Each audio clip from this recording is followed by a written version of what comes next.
Savitri, Book 10, The Book of the Double Twilight, Canto 3, The Debate of Love and Death.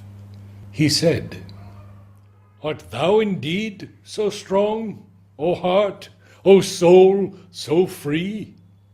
And canst thou gather then bright pleasure from my wayside flowering boughs, yet falter not from thy hard journey's goal, meet the world's dangerous touch, and never fall?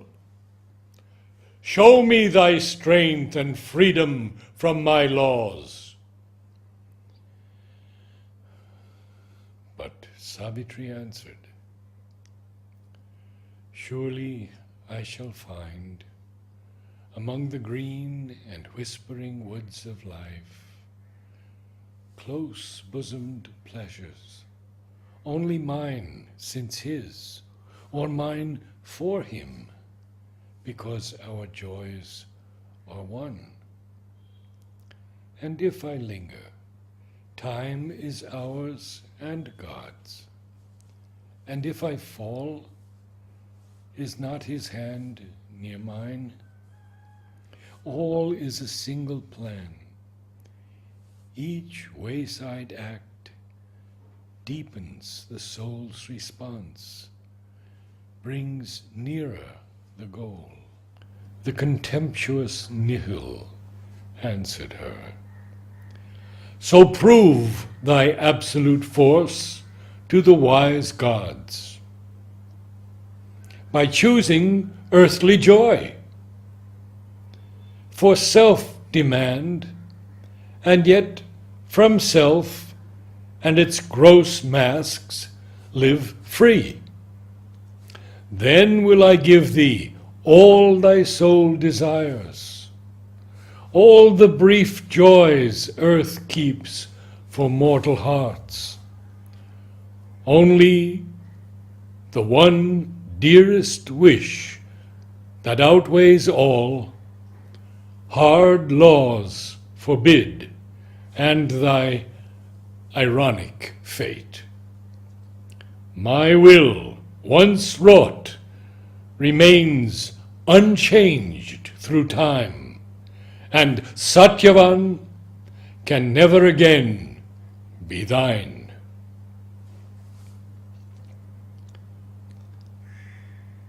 But Savitri replied to the vague power, "If the eyes of darkness can look straight at truth, look in my heart, and knowing what I am, give what thou wilt or what thou must, O death.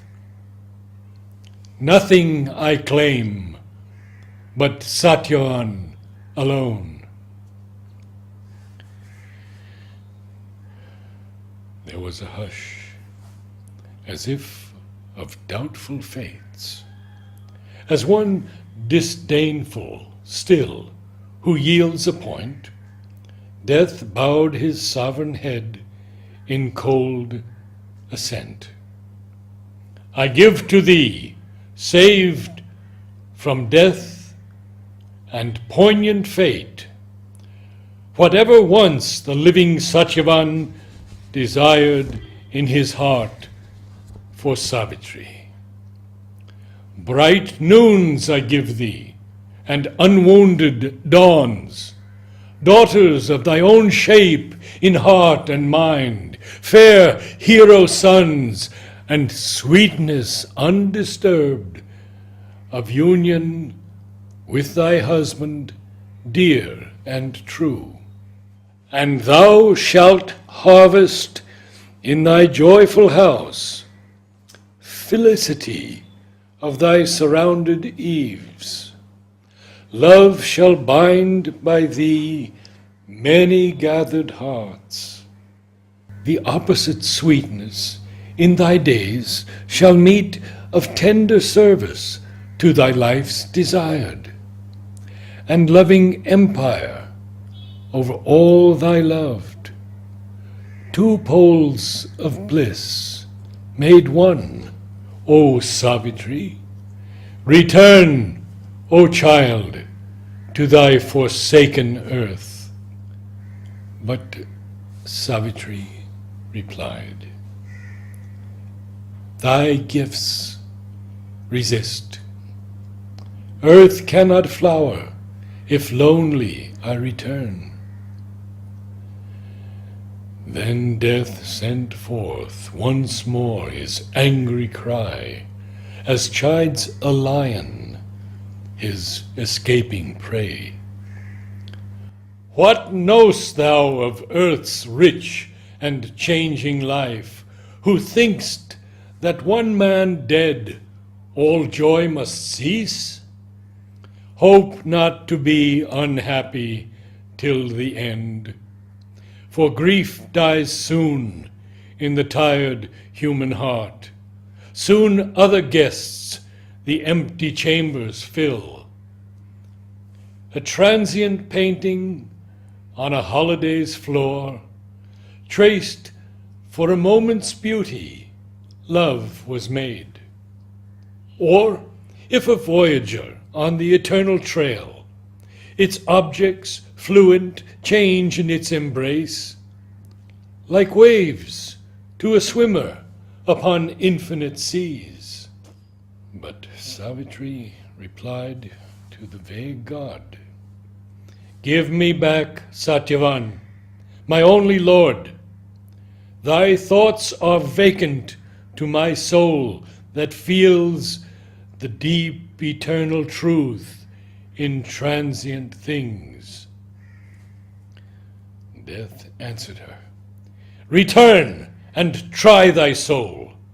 Soon shalt thou find appeased that other men on lavish earth have beauty, strength, and truth.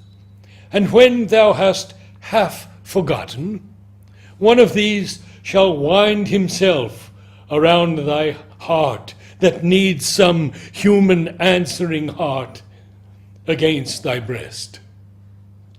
For who, being mortal, can dwell glad alone? Then Satyavan shall glide into the past, a gentle memory pushed away from thee by new love and thy children's tender hands, till thou shalt wonder if thou lovest at all. Such is the life earth's travail has conceived, a constant stream that never is the same. But Savitri replied to mighty Death, O dark, ironic critic of God's work, thou mock'st the mind and body's faltering search for what the heart holds in a prophet hour, and the immortal spirit shall make its own. Mine is a heart that worshipped, though forsaken, the image of the God its love adored. I have burned in flame to travel in his steps. Are we not they who bore vast solitude, seated upon the hills alone with God? Why dost thou vainly strive with me, O Death, a mind delivered from all twilight thoughts, to whom the secrets of the gods are plain? For now, at last, I know beyond all doubt, the great stars burn with my unceasing fire, and life and death are both its fuel made. Life only was my blind attempt to love. Earth saw my struggle, heaven my victory. all shall be seized, transcended. There shall kiss, casting their veils before the marriage fire, the eternal bridegroom and eternal bride. The heavens accept our broken flights at last, on our life's prow that breaks the waves of time. No signal light of hope has gleamed in vain. She spoke. The boundless members of the god, as if by secret ecstasy assailed, shuddered in silence as obscurely stir ocean's dim fields delivered to the moon. Then lifted up, as by a sudden wind, around her in that vague and glimmering world, the twilight trembled like a bursting veil. Thus with armed speech the great opponents strove. Around those spirits in the glittering mist, a deepening half-light fled with pearly wings, as if to reach some far ideal morn. Outlined, her thoughts flew through the gleaming haze, mingling bright-pinioned with its lights and veils, and all her words, like dazzling jewels, were caught into the glow of a mysterious world, or tricked in the rainbow shifting of its hues, like echoes swam fainting into far sound. All utterance, all mood must there become an unenduring tissue sewn by mind, to make a gossamer robe of beautiful change.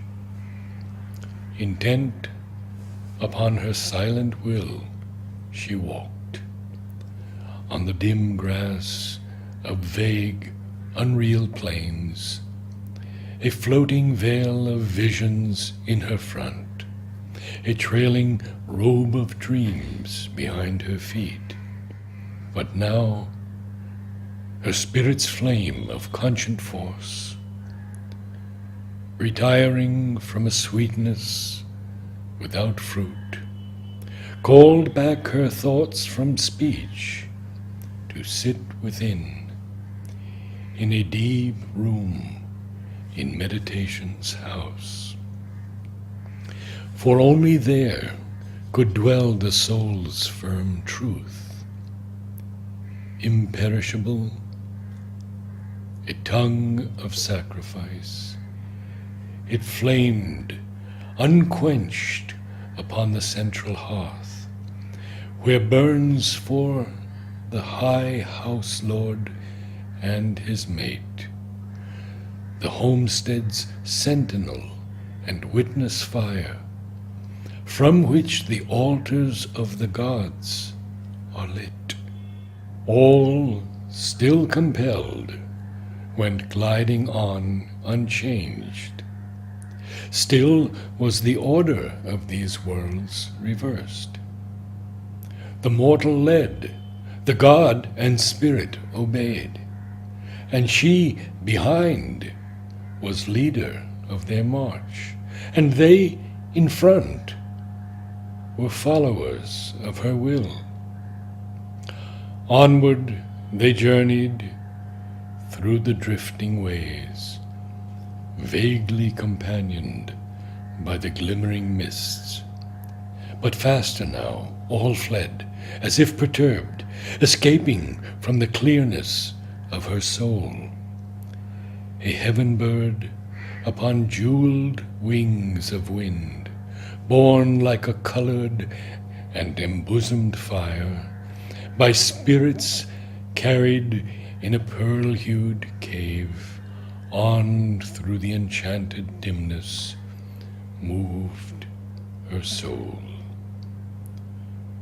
Death walked in front of her, and such a one, in the dark front of death, a failing star, Above was the unseen balance of his fate. End of Canto 3.